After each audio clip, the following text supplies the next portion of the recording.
All right, before we get to this, the Mm. latest escalation between the trade war between US and China, just quickly, this is the second week has passed for the shutdown of the US government. There is no ending in sight, No, it seems. no, no. So where are we going? We just keep on having, my understanding, the latest one is some military people, personnel are not getting paid or something. Yeah, yeah. They just keep on shutting it down.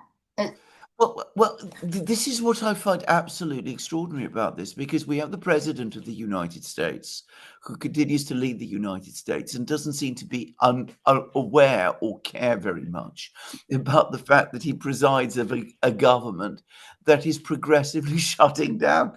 I mean, there is something very surreal about this whole situation. There's a lot that's very surreal about lots of things in the West at the moment, but this is perhaps Mhm. the weirdest one of all, because he goes off to the Middle East, he claims Yeah. victory, Uh-huh. which I can't Yeah. really see how he can claim that, but anyway, he does. He is going to meet Zelensky today, and the Ukrainian leader. He's going to make all kinds of grand plans and strategies. And, even as he talks about this, the ground underneath him is collapsing. I mean, Mhm. that's how it looks to me. I mean, and he's now in a situation where he's escalating with Ukraine, as we will Mhm. come to, no doubt. Uh-huh. Yeah. But more important and pressing still, he has an economic crisis on his hands, Yeah. because the trade Mhm. dispute with China is a massive economic crisis. You would have thought Mhm. that in these circumstances, the United States would want to get its own house in order and its government up and running again, Yeah. because you need to do that if you are going to actually deal with the other most powerful, well, in fact, what is probably the most powerful and best Mhm. organized government on Mhm. earth. So, I mean, the whole thing is most strange, and it demonstrates again how detached from reality I think many Western governments now have become, if I have to be honest. Yeah, the Congress is not much better. The Congress is not in No, session. They should. This yeah, doesn't affect them. They are the one no, who's supposed to no, work on reopen the government. yeah, But instead, they have their days off. They are no. everybody I mean, left. they're not interested. People are losing their jobs. Their situation is going from getting into crisis. It's going to have more and more effects across the economy as well. And the president doesn't care, and Yeah, Congress doesn't care. yeah. And as I said, they come up with all these grand strategies and enormous plans and make all these boastful speeches and worry about the Nobel Peace Prize, which is a ridiculous thing to worry about. And as I said, that within their own country, their own government isn't working. As I said, Yeah. it's very, very strange. And as you rightly said, there's no end in sight, and one doesn't get the sense that anybody is interested in it. Yeah. Yeah, one of the biggest crises now, I think, is this trade escalation between US and China. Just so you know, I put a background. Today's background is Wuxi. I told you I'm from I'm born. I was born in Shanghai, but my dad is from Wuxi, so I'm kind of a Wuxiner. The reason Yeah. I put it in the in the background is there's a very important rare earth processing company located not far from this Mm, picture. So yeah. just so you know. Yeah. So the whole thing, according to Trump, is out of the blue. There is nothing out of blue. He knows what he's No. doing. You using the word slice the salami. They have been Yeah. doing that. There's Yeah. supposed to be a ceasefire, right? That Yeah. they agreed until November 10th, they will negotiate. And during that time, everybody's assumption is there should be a ceasefire. Yeah. They put in place some Yeah. tariffs that both sides find reasonable, and that should be it. And then they should Yeah. negotiate. Yeah. But since then, the US has never stopped like sanction more companies, and they always have excuses, whether it's Iran, whether it's the drug problem in the US, what have you. And then, of course, the put in the heavy fee for port fees for all the China-made ships. And I do think, this is personal, I do think the last straw is this Trump not allowing Chinese airlines flying over Russia. I think Yeah. that's where China, like, that's it. Because this Yeah. has absolutely nothing to do with China, No. No. right? But it does Yeah. caught them off guard, it seems like. Yeah. Don't you think? Yes. Yeah, absolutely. That's exactly it. The other thing was the seizure in the Netherlands Uh-huh. of a Dutch-owned Yeah. semiconductor company, Uh-huh. which came out of nowhere. This company has done absolutely nothing wrong. Yeah. It's been providing jobs to people in the Netherlands. The United States wasn't happy about it. It started to put pressure on the Netherlands, and the Dutch authorities incredibly just went in and seized it and came up again with all sorts of bogus explanations as to why they had done it. So it's one thing after another. Salami slicing. It's, by the way, not my expression. It's a common expression, but I mean, I did use it to describe this. And this has been going on and on and on. And as I said, I think China said enough's enough. And there was a big article, by the way, about all of this in the Financial Times, which said again that the US is going to lose this round. And they made the point again that with American restrictions on technologies to China, China has repeatedly shown that it has the ability to work out what it needs to do and will continue to do that. The United States has had 15 years to get itself sorted on rare earths, and it has done nothing. In that time, it has done absolutely nothing. And it's true. And Trump has been president for, what, almost a year now. And he's still done nothing about it in all of that time. He's done this deal with Zelensky, remember the minerals deal with Zelensky? Remember that? But I mean, he's done absolutely nothing. And sooner or later, the Americans will have to climb down. But you're absolutely right. There was supposed to be a ceasefire and negotiations. And the Americans have been steadily trying to move the dial. They've been using the ceasefires. They always do. By the way, they do this all the time. The Russians also became absolutely fed up with this. They constantly try to move things in their favor. And the president himself, he clearly wants it that way. The flying over Russia space thing, it affects me. I'm flying from Dallas to Beijing. I do take Air China, and that's the main reason is it's cheaper and shorter because there is a direct flight, and it is shorter because they can fly over Russia. Even though it's short, probably 1.5 hours, it doesn't sound like long, but when you have a long flight, it make a difference, right? Because I think if you fly 2 hours, 3 hours, maybe not that big a difference. But if you fly 13 hours after, I think for me, after 8, 9 hours, every hour to me is a torture. So extra 1 hour is a lot of work for me. It's a lot of suffering for me. So that's why I take the China airline. So it's actually, we will see. I will have a trip, going to China. So we will see. It's going to be longer. I already bought my ticket, so we will see. But anyway. Well, can I say I completely share your views. I cannot stand long haul flights. I mean, I'm also the wrong shape for them. I mean, if you're an economy seat on a 14-hour flight, it is agony. Yes. I mean, I always find it agony. I mean, it's grueling. I mean, for those who can afford business class, then it's not such a problem. But for everyone else, it absolutely is. And again, it's got nothing to do with China. If the United States has a quarrel with Russia, that's a problem for them. But why China should be punished because the US has taken it upon itself not to allow its airlines to fly over Russia because it was the US that initiated that one. Well, I really can't understand. And by the way, the other thing is, I mean, port fees on Chinese-built ships.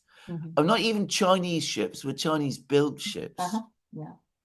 What's that all about? We all know that America doesn't make any ships anymore, to all intents and purposes. China has a mighty shipbuilding industry.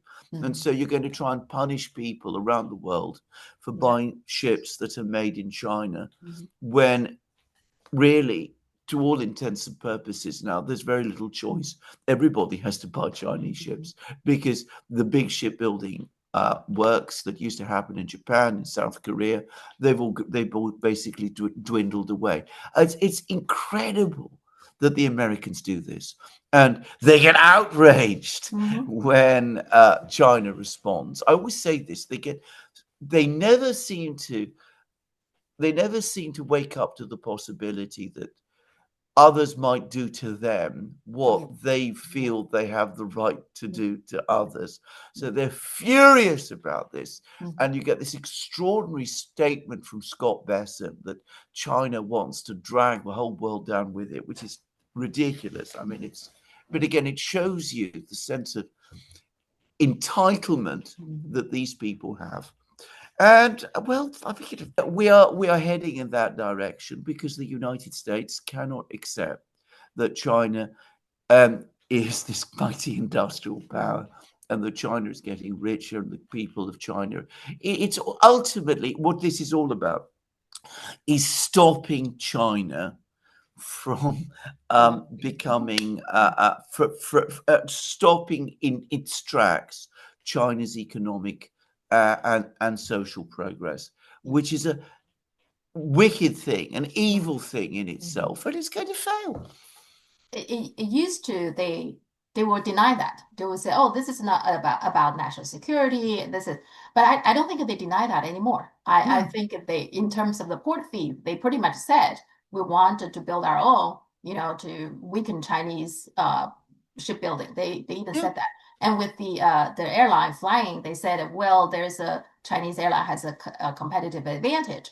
So it's not even like national security or anything. They don't even find no, excuses for that. So no, it's yeah. But absolutely, the airspace thing, I think only the Europeans and the US actually banned the Russian yeah. airlines. I think the rest of the world is fine. Well, Um, that's right. and why doesn't Trump? Trump always said, "Oh, I have good relationship with President Putin." Blah blah. Yeah, How about some concrete actions like lifting the ban, which doesn't yeah, affect the Ukraine war at all? It's a no, civilian, right, no. airline. Why doesn't he lift that ban? I don't Well, it understand. did. I mean, the Russians have proposed it any number of times. Ever since Trump became president, Uh-huh. the Russians have said to the Americans, look, this is the one thing that we can all do, that we Yeah, can all agree upon. It'll be nice, good for you, good for us. It will make things easier for you and for us. Um, and it isn't going to make any fundamental difference to the overall economic situation or the military situation. It just makes life easier for people, ordinary people. And the United States could have done that, but no, they won't do it. And I suspect the reason they won't do it, again, I come back to what I always say: this isn't even about Russia anymore at the end of the day. Everything in the US is about China. They mhm, won't lift restrictions on flights to Russia, which is entirely of their own making.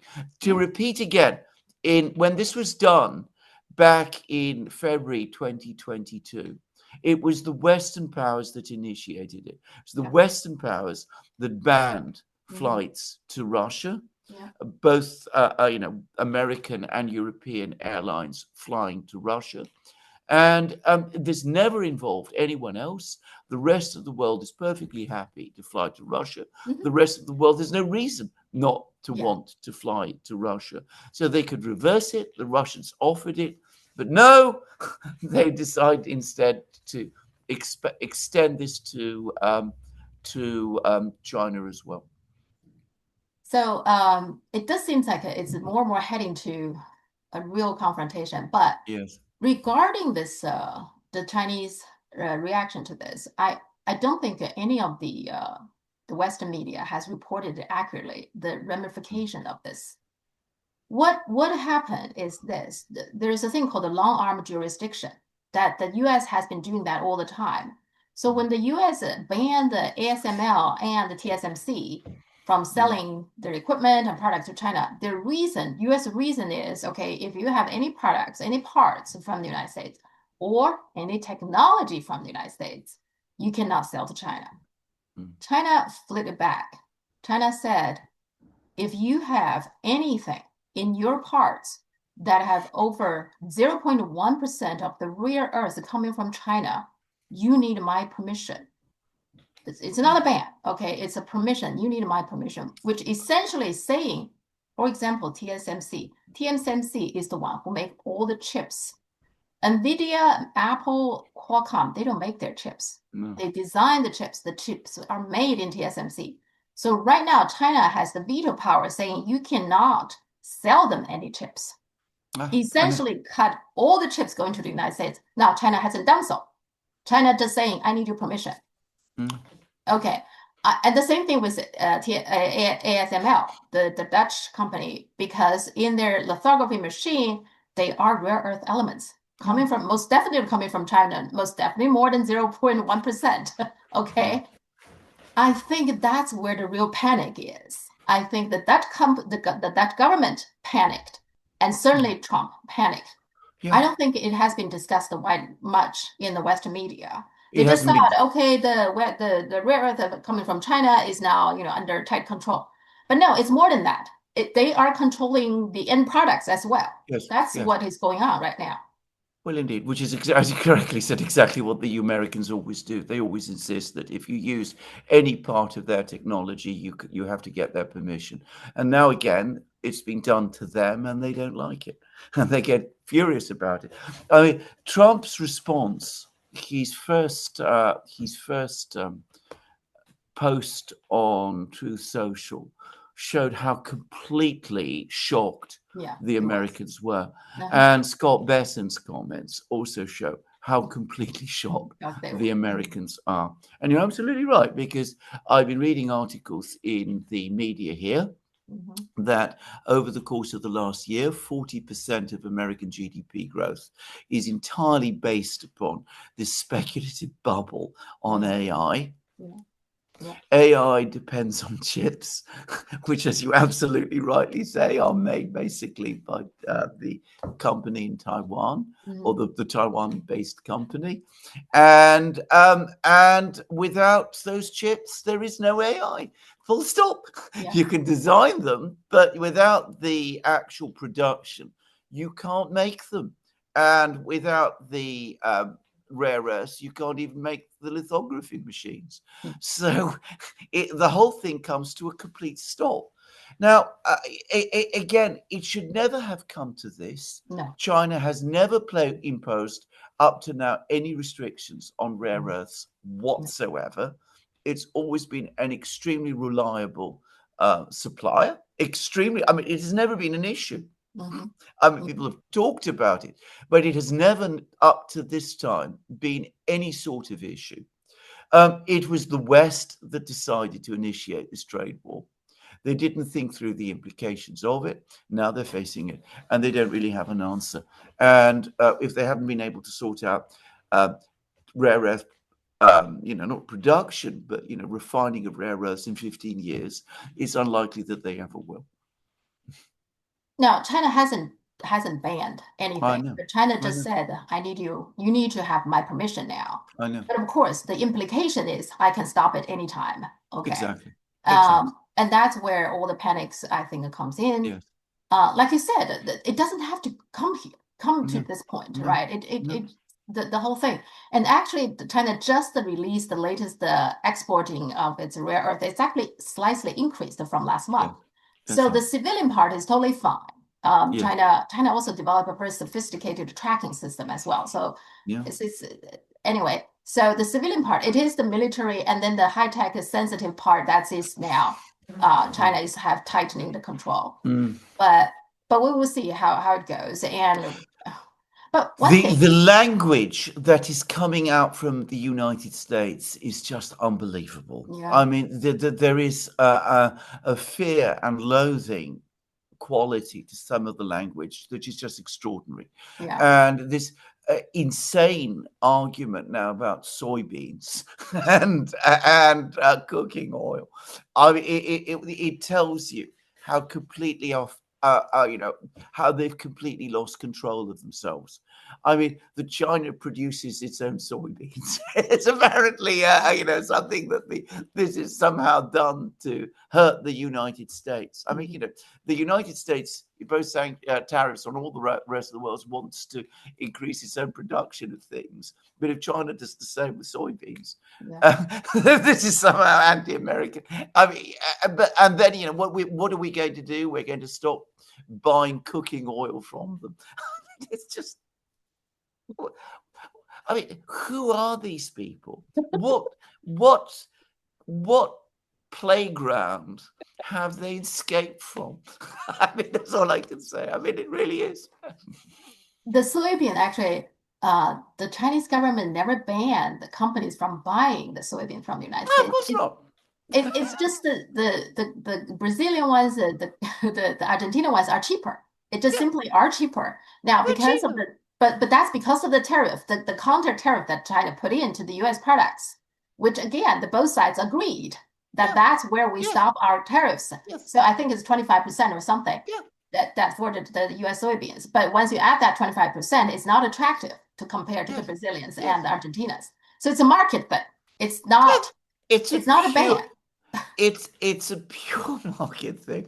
I mean, what makes it even more bizarre is, of course, soybeans are a Chinese invention. Yeah. I don't know whether you even know about this, but Benjamin Franklin discovered all about them in the 18th century, and Okay. the first reference in English to tofu was made by him, and it was Uh-huh. because he was himself vegetarian. All He right. said, Okay. the Chinese have discovered this extraordinary way of making protein-rich foods, and Mm-hmm. these are Yeah. tofu, and they've developed soybeans, and suddenly all this rage and anger. But I mean, the point is, this is, as I said, it's childish. Yeah. It It's is. it's it's like the spoiled child hammering the floor Uh-huh. when it doesn't get what it wants. I mean, it's just it's just silly. Yeah. And that this is the country that still claims that it's the most powerful country in the world behaving like this. It just tells you how completely detached from reality and from all sense of adulthood and maturity they really are. And you notice that the swing backwards and forwards, furious Mm-hmm. row, furious post about China from Trump. Then the next day, oh, I get on really well with Xi Jinping. I'm still looking forward to meeting with him. So on the one hand, you can almost see the Uh-huh. sort of swings of anger and fear and all of the rest. I have to say, I think this is the big one. I think this is this the what happened in the spring and early summer was the raising of the curtain on this drama. Uh-huh. But that was just the Pre-show. first. The pre-show.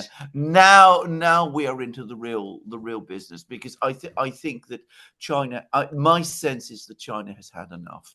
I was looking at the Chinese media. I was reading Mhm. Global Times, which is where I always firstly go, and I really do get the sense that the Chinese have just had enough. Yeah. And some people even call the rare earth mineral is the nuclear weapon in the supply chain. It Yeah, probably is. It probably yeah, is. But yeah. well, as you said, so Trump's first had this lengthy X or True Social posting that clearly he was very, very angry and announced he's going to charge 100% of all the Chinese product. Uh, but then he always walked back. Okay. Yeah. So this is what he said. Don't worry about China. It will be fine. So China will be fine. Okay. Highly respected the presidency, just had a bad moment. Is he talking about himself? Yes, absolutely, he is. And he even said he doesn't want a presidency, he doesn't want a depression for his country, and neither do I. The U.S. wants to help China, not hurt it. When I was reading it, it's so surreal. Like you said, it's so surreal that Yes, he's writing something like that. But here's the thing, like you said, you guys in Duran, you said they don't have reverse gear. So no. how do they get themselves out of this? How do they Well, get? indeed. How do they get themselves out of this? I mean, what they need to do, what they should do, is they should go to, they should meet with the Chinese. They should say, look, we've got to pull. We understand this has got completely out of control. Mhm. We go back to what we agreed before. And what was agreed in the talks in September, in Madrid in September, and we go all the way back there, and we start proper negotiations. Of which, as far as I'm aware, by the way, I mean, I may be wrong, but I don't think there have been any substantive trade negotiations since September, which is what we were supposed to be hearing about, but what was supposed to happen. So we start this proper trade negotiations, and we move forward to a further trade round. I don't think they're going to do it. I think that what we're probably going to see instead is all sorts of grandiose talk about how we must find some means to develop rare earths quickly and cut corners and all Yeah. of those kinds of things. And they're going to hunt around the world for rare earths, and there's going to be a campaign around the world to get all the rare earths that can be found and sent to America and all of that. So plundering Europe and American allies for rare earths, and that will buy you a few weeks and months perhaps, and then more rage and more anger after that. I don't know what they're going to do, but it's not going to be easy for them to walk this back because, as you rightly said, they don't like to do that. They don't have a reverse gear.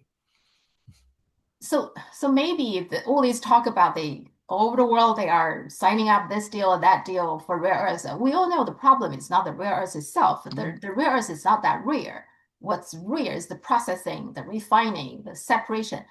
I just learned a little bit about this whole process. Apparently, it's a very complex process, right? That it actually requires somewhere between 70 to 100 steps. And Yeah. every step that requires some additional chemicals to put in. And that additional chemical is you need a certain formula for that, but even that is you have to consideration of the acidities and temperature and the humidity. There's a lot of things into it. So it's really not something you can replicate. Somebody even said that even the father of the rare earth technology is a Chinese guy. Even he himself come into a lab, he cannot just immediately reproduce everything for you. He can't do that. So it's not something they could get it done overnight. It doesn't No. happen like that. No, I was reading that China basically started to work out the processes for rare earths back in the 1960s. Yeah. I It mean, takes a long time. it goes back all that way because I mean it was the time when China was being, as we know, was placed under isolation, and the Chinese understood that they had to try and achieve some degree of resilience. They started work on this, and a lot of it was done. It was started then, and it's been continuously developed and advanced since then, and it cannot be reproduced simply and quickly in that way at all. It is a very, very complicated process. And I also understand that you can find alternatives for some of the rare earths, but they are far less effective and efficient. Yeah. I mean, you cannot substitute fully for them. So it would be untrue to say that industrial production will completely stop if you don't have rare earths. But at the higher end of technologies, you will fall increasingly far behind because even if you can design them, you can't make them. Yeah. So all these, we have rare earths here and there, they are all like kind of bluffing, right? It seems to me Yeah, like. absolutely. But it's the same story, but with much more much very different in some respects with the lithography machines because the United States stopped export to China of lithography machines because these are huge, very complicated, very intricate machines, and they said the Chinese won't be able to copy them and won't be able to reproduce them. And you could argue that it's the same thing with rare earths, but rare earths is a much, much, much more difficult thing than lithography machines. And China can absolutely make its own lithography machines. I mean, the idea that China will not be able to make lithography machines as advanced as those that the Dutch make is stupid. I mean, every part of the supply chain that the Dutch use exists in China. The magnets, the mirrors, all of those. Obviously, China has to work through all of these different parts, but they will work through all of those different parts. And of course, they understand fully how these things work. They know what to do. They have people who produce mirrors, for example. What they have to do is get them to make better mirrors. Anybody who has any experience in industry, and I have some, knows that this is possible. But starting from scratch with a technology like rare earths, that is going to take many, many, Yeah. many years to Yeah. get on top of. That Yeah. isn't going to be done quickly at all. Mm. And there are no shortcuts. No. Yeah. And the more you work on that, the harder it's get because my understanding right now, the purity, that's the main thing, the purity. So right now, the US can do, or other company can do 99.9% of the purity of those rare earths. China can do 99.9999. Yeah, So four or six yeah, nines. Apparently, from 3 to 4 nines is already a big yeah, stretch. yeah. But then from 3 to 6, of course, is even harder. But that's where all those top tier weaponries need, apparently, Top for tier, that six absolutely. nines or four Abs- nines. So, Absolutely. yeah, And I'm sure the same is true for the AI chips, by the way. yeah, okay, That's what yeah, I've heard as well. I mean, yeah, you absolutely need them there. So yeah, yes, but as I said, it is very difficult technology. yeah. And as I said, China has worked on this for decades. Mhm, And as I said, you cannot simply reproduce this. For mhm, one thing, I don't think the United States knows the technology. I mean, China knows about lithography machines. There is nothing about making lithography machines uh-huh, that, in theory, China yeah. doesn't know about. They know the whole theory of making lithography machines. So do the Russians, by the way. The Russians have started making lithography machines, not the very, very high end, Mhm, mhm, but they have that understanding and they have ideas. And I'm sure that China is even further ahead, much further ahead.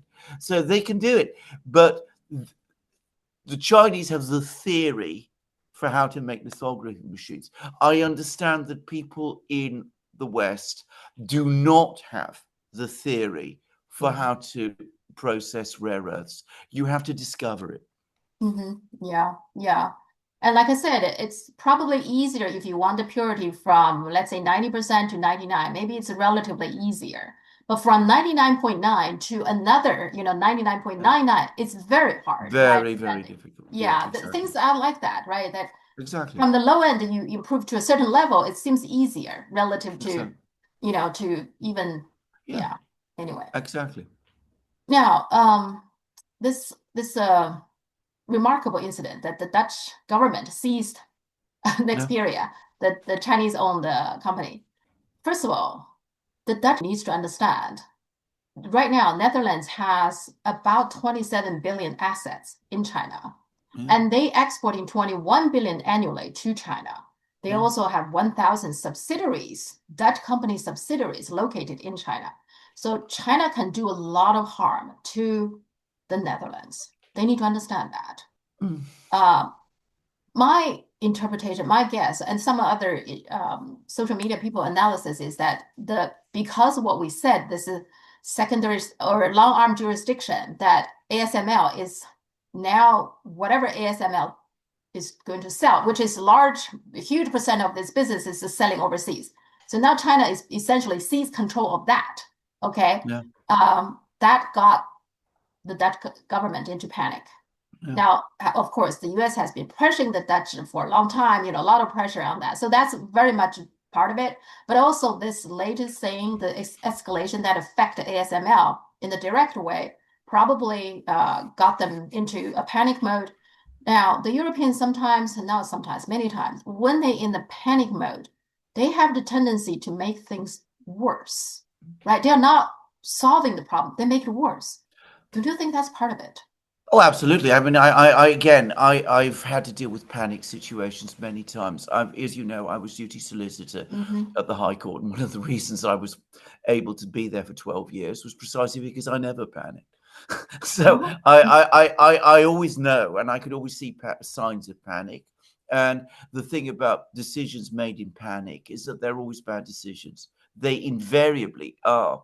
What you need to do is you need to take a step back. You need to think it through. You need to come up with a plan. You need to work out the plan. Mhm, China does that, by the way. I mean, look, mhm, we talked mhm. about the 1960s, and I don't have to tell people in China that the 1960s was a complicated and difficult time in China. Fine. I'm not going to discuss any of that here. The point is that even then, China made plans to Hmm. prepare for, the possibility that it would be placed under siege. And this is why it started to do its work on rare earths. So that is a plan. You work it out. You sit down. You say to yourself, what do I have to do? And you take it step by step. And sometimes you have to move quite fast. But if you do it in that way, if you work to a plan, you can usually find a way. This shows no sign of any planning at all. It's a decision made without any real thought.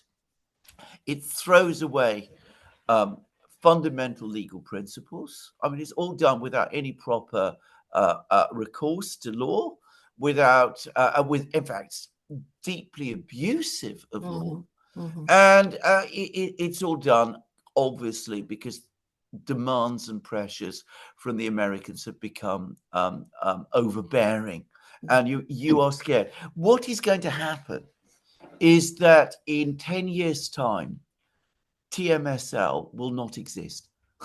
It is. I mean, it really will not exist. Its entire business, the entire business that the Netherlands has in this area, which has helped the Netherlands enormously, and the Yeah. Netherlands, it's a major export for the Netherlands is high precision tools and machines and Hmm. things like that, and not just the lithography machines, but this is all going to fail because you are destroying completely your reputation Yeah. and you are incentivizing others to duplicate what you do. Hmm. And the others have the greater resources and they will do it better. I mean, the reason they haven't done it up to now is because it hasn't profited them to do it. But Hmm. now it does. And so they will do it better. It's stupid. But people, when they are in a panic, they do things stupidly. And this is another example. What they're saying is that they are not entirely seizing, they are seizing the management of the company, meaning all the all the decisions. Now, in principle, the owners, whatever the profit, the owners still have the slice for that, but the owners cannot make decision, whatever the decision, right? I find that even worse. I mean, it's like the same story with seizing the Russian assets. Hmm. Yeah. I mean, you come up with a scheme which to try to sort of conceal, Mm. disguise the illegality of what you're doing, Yeah. Yeah. and all it does is it proves that you recognize its own illegality. Uh-huh. I mean, the idea that you could seize control of a company, well, you could sack all of the managers, the senior management of a company, and place your own people in charge. And Hmm. that isn't going to affect the rights of the owner, even though the owner has no control any longer of what the company does. I mean, that is ridiculous. Hmm. It's insulting. It is stupid again. I mean, if you're going to seize the company, I mean, you shouldn't seize the company. That is absolutely wrong. But just do it. Act on your own conviction. Show the power of decision. Again, doing it in this way shows that you have no real belief in the rightness of what you do. The Duchess, I thought that should know better. They were good merchants and traders Mm. around the world for a while, isn't it? I thought Well, they would know absolutely. these things. They were very ruthless and tough traders, as the people in China probably know. I mean, but they were absolutely very, very clever and very good at this kind of thing. But now, as I said, Lars, I like so many people in the West, they're losing control. They're starting to panic. They're making decisions in haste. They're Mm. not thinking them through. When people are frightened and in panic, they're angry. There's that well known and very correct expression, decisions made in anger are Mhm. repented at leisure. And it's absolutely the case. And this is going to be a disaster for the Netherlands. Yeah. And China just did two things. One is the Shell, Dutch company Shell is now under investigation by the Chinese government. So And then China put an export control on Nexperia because now the Dutch is taking over that company. What China is basically limiting what the Chinese part of the Nexperia can do. So actually, one of the things the Dutch government says it's national security, right? China actually doesn't want its Chinese part of the Nexperia has some intellectual properties there as well. They don't want Yeah. that to be seized by the Dutch government. Yeah. So they're protecting that part in Yes. China. So it's Well, the thing to understand about this is that, yes, China had some benefits from this company. mhm. The Netherlands had many more. Yes, I mean, yeah, yeah, it was getting Chinese expertise into its supply yeah, chains. yeah, and And it's that's a going to be lost now. yeah, and somebody even said this is probably is a Dutch version of the TikTok because we Yeah. know, right? TikTok is there's technology, there's a customer base. It's just simply a good company Yeah. that now the US is grabbing it. Um, we don't know that right now. I actually give us the TikTok deal 50%, 50-50. I don't think it's more than 50% chance it's going through now with all the No, things going on. no, no, Remember, China haven't signed anything, so no, no. there's the deal is not done. A lot of things can still happen. Even Yes, some Chinese US media agrees that a lot of things can still happen. So yes. anyway, what with this company is that actually Nexperia, part of the reason the Chinese took over is it has encountered some financial problems and etc. Yeah, So China is the one who took it over, and part of the reason it revitalized this company is because the Chinese, both technology and the market, that helped this company. And yes, now they're going to grab it, very much like a TikTok. It's absolutely. actually there's one more company. Grindr is the one that started all these things. Grindr, the gay app, the Grindr, Yeah. that some people saying Speaker Johnson has an account there. Okay, it's Okay. almost like an open secret. He has an account in Grindr. But I anyway, didn't. so Grindr was a U.S. company, and then a Chinese company bought it, and then improved it significantly. In particular, the function of locations. You see, these kind of a dating app is very important. You know who are the people around you that you can hang out. So that once it's improved this location function, it become really popular. And that's what the U.S. government come in saying, national security, you have to sell it back to the U.S. investors. And that's what happened. With that is when China quickly enacted a national security law Yeah. saying any company has sensible technology, the sales of that need to be approved by the Chinese government. Yes. That's when the TikTok happened. All these things. So Yes.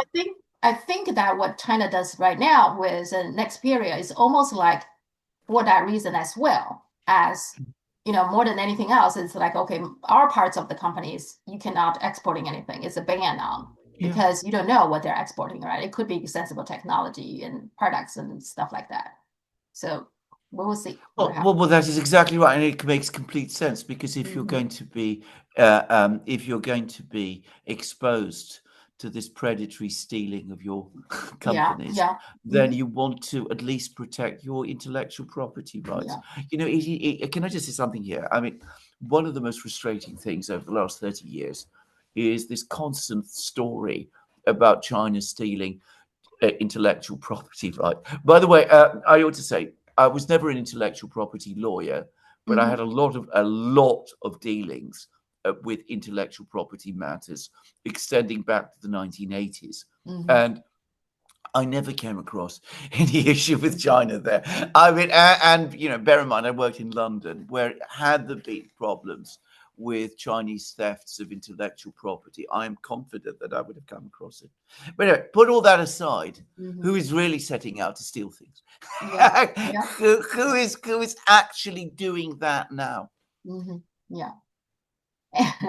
And one aspect of it is, again, the Western media probably doesn't talk about is probably Russia is pretty happy now because all these things related to weapons, right? Lots of things related to weapons.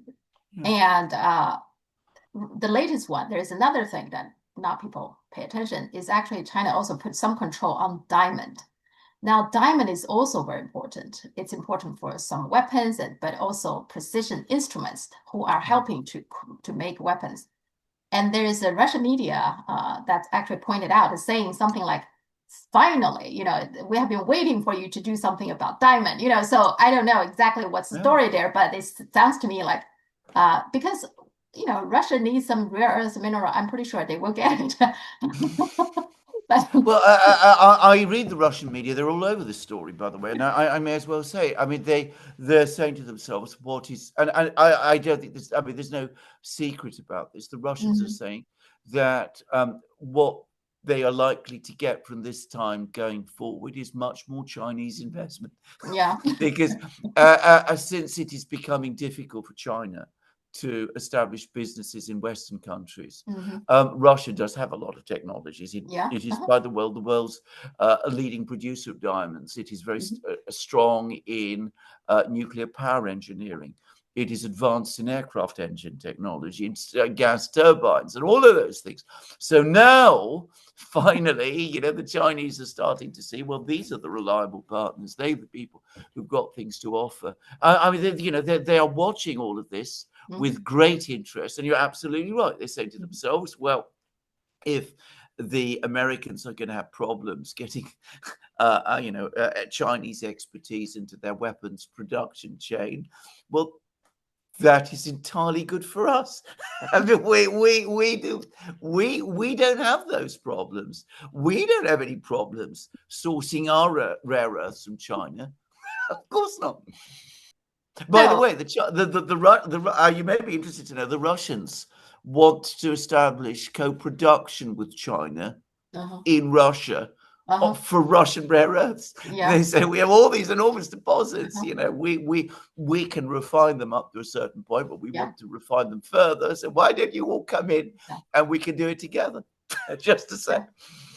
Yeah. So the whole thing is very self-destructive for the yes, West yeah, in yes, general. Yeah. yes, Which yes, also leads to another point is there's a lot of I think I hear more and more, and I am now more and more convinced that maybe the Taiwan problem is getting closer. yeah, You see, the problem, the reason that China hasn't taken Taiwan is not because militarily they can't. They mm, can. They can very quickly. well, There's all kinds of ways. Blockade is another way to do it. They don't probably even need to do the military thing. Just the blockade could be enough trouble. The reason they don't want to do it is they don't want to hurt any Taiwanese people because they are Chinese. In China's view, they are Chinese. Now, regardless of what they call themselves, but they're Chinese. I think that's a very big part of it. Overall, I think it is because China still want to keep a good relationship with the US and the yeah, Europeans. yes. But with the latest thing, it seems to me like the US and Europeans are the one who are pushing China away. If they already doing things that China think they will do once China take over Taiwan, then what's there for China? What's there to stop China from just get this done, get this I, thing? I've heard exactly the same discussions. I in fact watched the whole discussion take place in Russia as well. That Russia held back in Ukraine for Uh-huh. many years because Yes. they want to jeopardize their relations with the Mm-hmm. West. They knew that the relationship with the West would go to pieces if they acted more aggressively in Ukraine. They felt that there was economic interdependence. Mm-hmm. They Yeah. wanted all of those to preserve all of those things. The West worked sanctions pressure on Russia relentlessly after the 2014 crisis.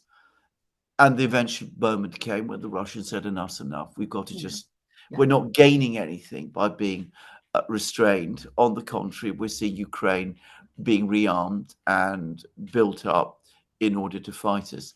And I suspect I'm sure people in China Mm-hmm. are saying exactly the same thing. And you're absolutely correct. I mean, Ukraine is a huge country with a very big population, large armed forces, stable supply Yeah. lines. Russia is not, I mean, it's a big country, but it's not on the scale that Russia is. Mm-hmm. If China acts against Taiwan, Yeah. the imbalance is much greater than Yeah. it is between Russia and Ukraine and Russia and the West. So, I mean, it's obvious to me that if there was a military operation in Taiwan, it would be over very fast. Mm-hmm. And as for the US Navy intervening, well, I think they should be very careful. I mean, I think if they get close to the Chinese coast, I mean, again, I'm not an expert on these things, but I think it would be devastating for them. Mm-hmm. And I was talking to a Taiwanese guy. He lived in California, but his family's and everybody's there. He was telling me many times. He said, "I can guarantee you, Sophia, there won't be much resistance within Mm. Taiwan. That's very different from Russian and Ukraine Yeah. situation.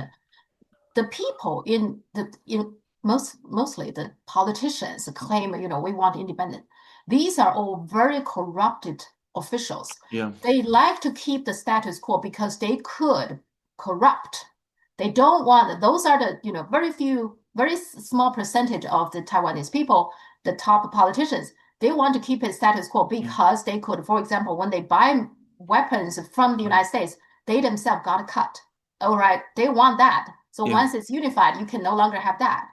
And he just giving me examples of the latest. Right now, the Kuomintang, the Nationalist Party, has a party leadership election, which will happen, I think, in a few days.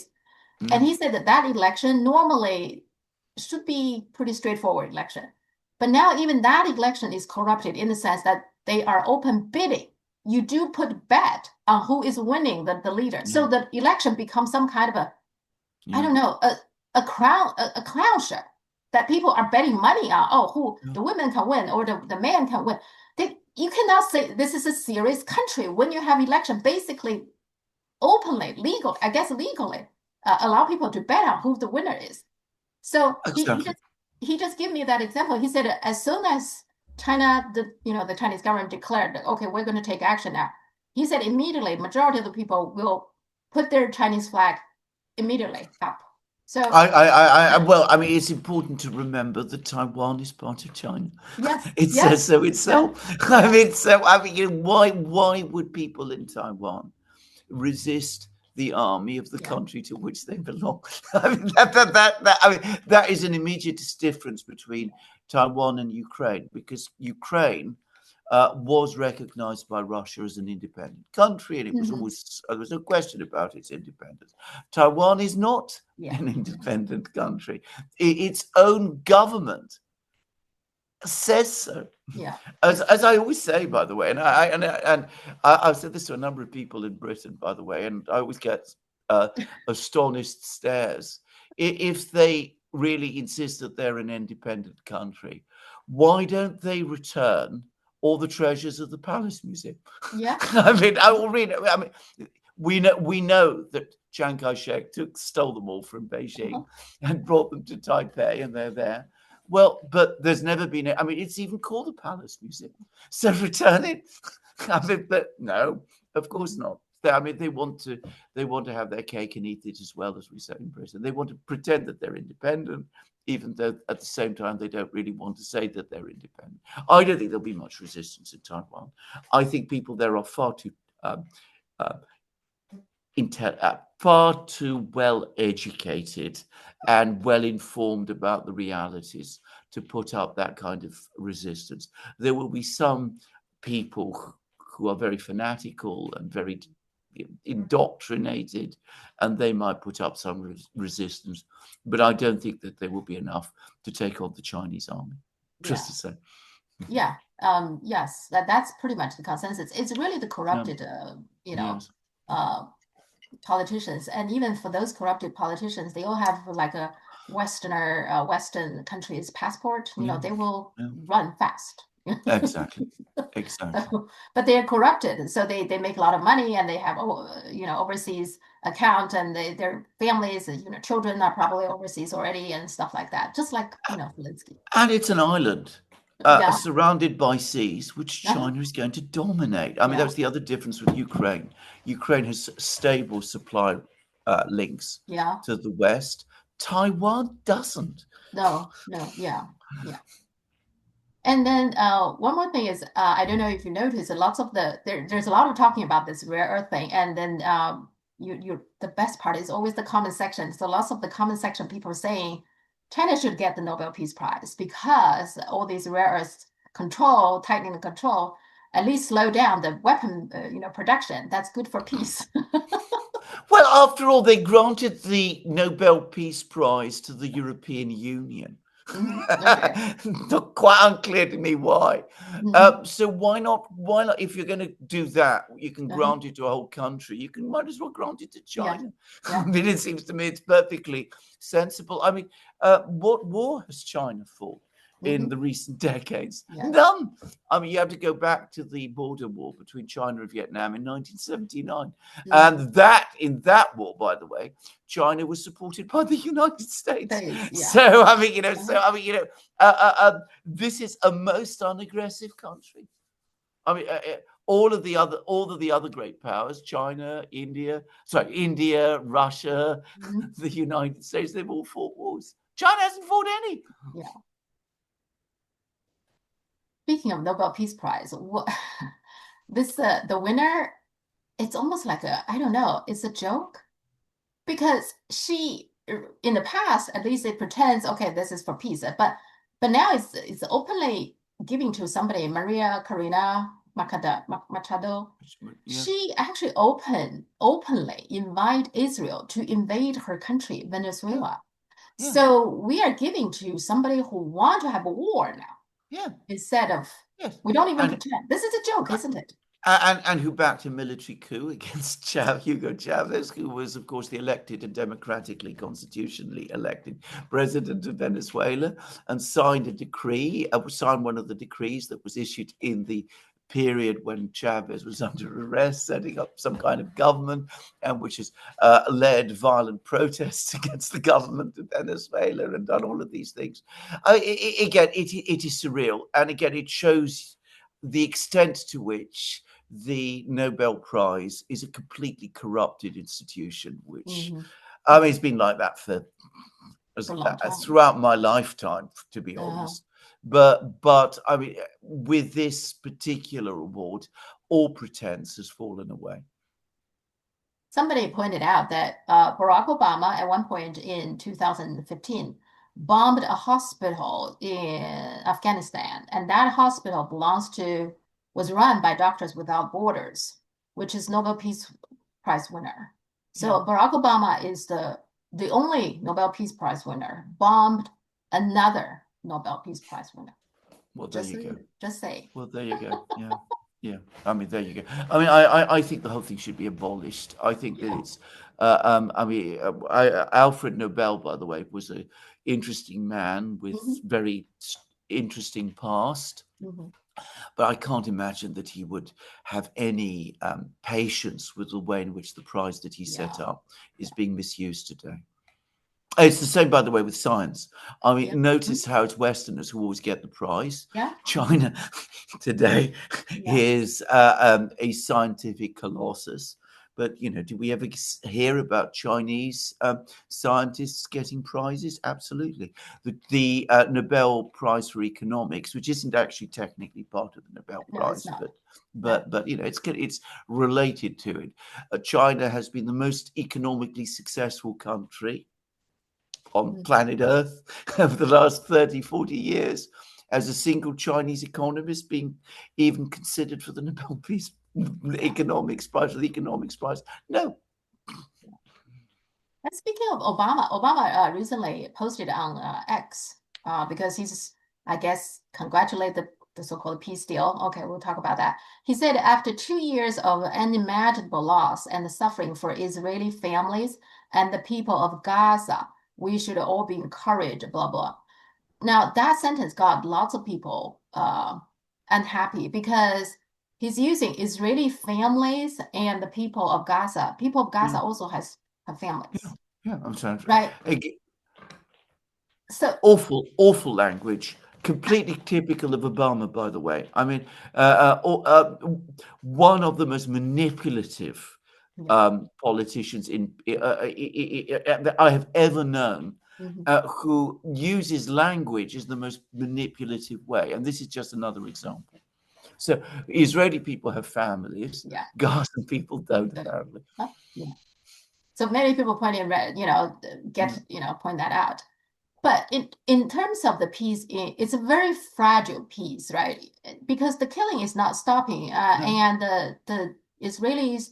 still block the border, isn't No. it? It's not open the border. No, I mean, nothing has been resolved, nothing has been settled. If this thing works its way through, and I think this is a point that perhaps needs to be made and needs to be made here, it's a defeat for Israel, by the way. I Uh-huh. mean, Yeah. Uh-huh. Uh-huh. Hamas is still there. Yeah. I mean, Israel set out to destroy it. Uh, as a result of this conflict, more and more countries have recognized the Palestinian Mm-hmm. state, which is a Mm-hmm. major diplomatic achievement for the Palestinians. And if a peacekeeping force from the Muslim countries does enter Gaza, then we have troops from Arab countries re-entering for the first time since the 1967 war the Mm-hmm. territory of Palestine. Yeah. So if this thing really were to work out, contrary to what Trump says about it being a victory for Israel, it is a defeat for Israel. Uh-huh. Yeah. Again, we see the way in which language is completely Mm-hmm. set up upside down. Um, but I don't think it's going to survive this plan for Mm-hmm. precisely that reason, Listen. because I don't Yeah. think Israel is reconciled to the outcome of this. I mean, it's achieved none of its objectives, except that it's now got the remaining 20 hostages who were alive back after I don't know how many of them have died. Mm-hmm. But almost certainly now it'll wait a few months and it will start the whole thing all, or even a few weeks, and it will start the whole thing all over again. Yeah. Yeah. And also the fact that Israel must know that this is a defeat for them because Yeah, clearly they want to take over Gaza, but yeah, they can't, right? And yeah. they even want to take over the West Bank, but which they will have a very tough time to sell that to the world that Yes. um but with that, does that Israel is not going to be just quietly sitting there. They might be even more compelled to go attack Iran. Is that That's possibility? that is my great fear. That one of the reasons behind this deal is Mm-hmm. precisely that they're clearing the decks in order to provide themselves with political and diplomatic space to attack Iran. Mm-hmm. And we've had lots of rumors over the last few weeks that American aircraft and Mm-hmm. refueling tankers and things like that are moving to the Middle East. And it does look a little bit as if some kind of attack on Iran is coming. So I'm not saying it's definite, and Mm-hmm. I'm not saying it's definitely going to happen, but it's absolutely what I'm afraid of. And Trump casually mentioned something that I think everybody should pay attention. He said, "Well, Netanyahu said to me that he will have to use a tactical nuclear weapon to bomb Iran because he doesn't have the bomb that can bomb Iran deep enough to get to its nuclear facility, something like that." Now, when he said that, he was trying to tell the world that he's working very hard to make peace in the Middle East. But then this thing slipped out. I was like, seriously, why is nobody even discussed that? You're completely right about this. I mean, the way in which in the West, as our power ebbs away, the idea of nuclear war is becoming normalized absolutely horrifies me. I mean, it's just incredible that people can casually talk about Israel attacking Iran with nuclear weapons. The Prime Minister of Israel apparently discussing this quite freely with the Uh-huh. President of the United States, and nobody seems to find this strange or concerning at all. And I mean, it also, to some extent, blends into this discussion about supplying Ukraine with Tomahawk cruise Yes, missiles, which are nuclear yes. capable. I, and the fact that in February, all the indications are that the nuclear arms treaty, the one remaining nuclear arms treaty between Russia and the United States, is going to expire. The Mm-hmm. Russians have offered to extend it. The Americans don't seem to care one way or the other. As I Mm-hmm. said, we are becoming in the West increasingly dangerous people, is all I can say. Yes, because that's my next question, right? This Tomahawk, Trump Yeah, recently said he may send Tomahawk yeah. missiles to Ukraine, which will make the situation so much worse. Um, France.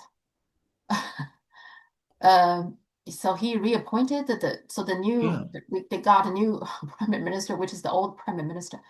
Well, so there is a clown show there as well, right? That well, why is he doing that? Well, what is Macron's doing here?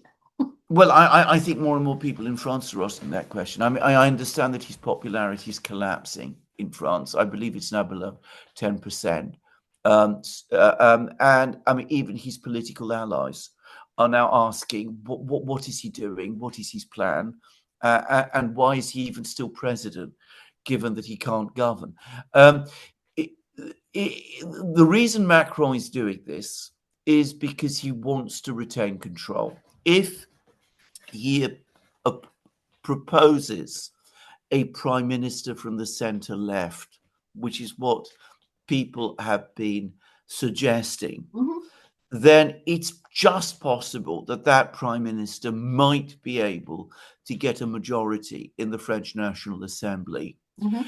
But Macron runs the risk that that person will then become a rival to Macron himself within France, and that Macron's power, which he's anxious to cling on to, is going to start to drain away.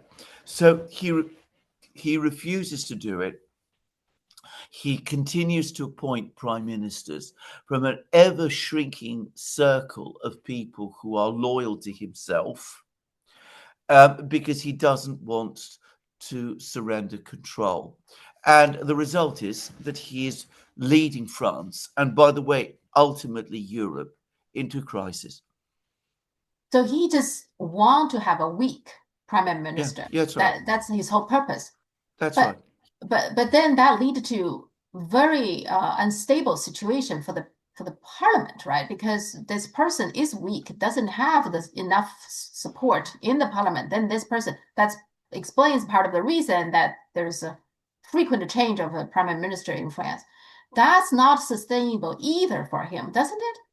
Well, I mean, it's disastrous for France. It's disastrous for the political system. It creates growing problems in the economy, and ultimately, it cannot be good for him, for Macron himself either. Yeah. Macron, and I've come across this many times. Macron is one of these people who believes himself to be much cleverer than everybody else. I mean, he's one of those people who, if he enters a room, Mhm. he's convinced he's the cleverest man in it. I mean, that's his style, and I think that deep down he still believes that if he goes on doing this, things will ultimately come round to his way of thinking. That people will suddenly give up and they'll Mhm. accept this prime minister because there's no other choice, and that he's involved with everybody in some kind of game of Mhm. poker, and that he's got to go on playing this game. And if he does do it, then Mhm. he will win. Um, this is very much Macron, Mhm. and he's overestimating both his intelligence, which isn't anywhere near as great as he believes, and he is underestimating the intelligence and the toughness of others. And as a result, he's leading France down into a very bad place. And he's not alone. I find that pretty common. I mean, Obama is like that too, and Tony Blair, right? Justin Trudeau. I think they all almost like a cookie cutter kind of coming out of the same mold, the kind of Well, people. They are seems very dashing. Okay, they are so polished. They speak fine, English or French, or what have you, and the best education, fine, nice family, all that kind of, don't you think they all very much they're exactly some, the same. And they're also relatively young. I mean, uh-huh, yeah, Blair was that when he became prime uh-huh, minister, but Obama was that when he became president. uh-huh, They're all good looking, yeah, and I mean they're glamorous in a kind of uh-huh, a way, and they're facile. uh-huh. I mean that's. I mean they charm, which is what a lot of these people have, is a Mhm. very dangerous and overrated quality. People who have it rely on it too much. Mhm. I've seen this myself many times, and Mhm. especially in politics. They always think that they can talk their way out of Yeah. trouble and that they can Yeah. win people round and Uh-huh. things of this kind. And it works up to a point, and then of course it doesn't. And that's what these people are probably experiencing now. But you're absolutely correct. This was a style of politics that emerged in the West in Mhm. the 1990s, and it's never fully gone away. Mhm. Clinton had something of that quality about him as well. It's Yes. never Uh-huh. fully gone away, and it has been a disaster. Yeah, yeah. And then in particular, I think like international politics, it doesn't work because even though people maybe on the surface that you can charm your way, get something, but when they go back, they will think things through and they will say, no, no, this is not best interest for my country. Correct. So it just doesn't work. But It that's doesn't how, work. It yeah. doesn't work in general, Uh-huh. and it doesn't work when the people on the other side whom you have to deal with Hmm. are completely different from you. Yeah. So Yeah. Xi Jinping, who's an Hmm. engineer, I believe, Yeah. highly educated man, he's very, very experienced. He's not going to be No. No. tricked along by a few nice words. I mean, Yeah. it's stupid to think that he will Yeah. be. I mean, and you could say the same about Putin. You could say the Yeah. same about all kinds of other people. But I mean, it's lazy politics. Uh-huh. Uh-huh.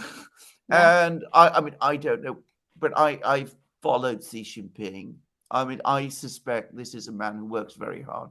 If he Hmm. works 15 hours a day, it would not surprise me. If Hmm. it works 20 hours a day, it would not surprise me. Well, but when I'm looking at the US, the two parties who is Yeah. going to take over, right now there's already discussions about 2028.